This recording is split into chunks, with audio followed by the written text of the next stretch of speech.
In front of me is Motorola Razr 50 Ultra, and today I would like to show you how you can manage vibration setting.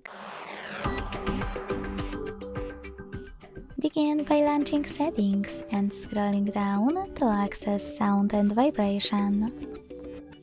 Then scroll down again.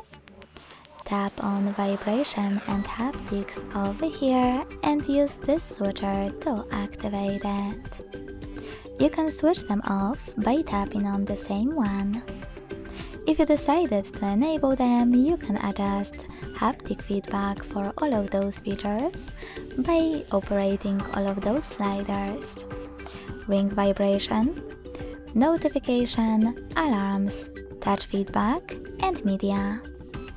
You can also click on those two switchers to enable or disable vibrate first then ring gradually option, and also outgoing call vibration one.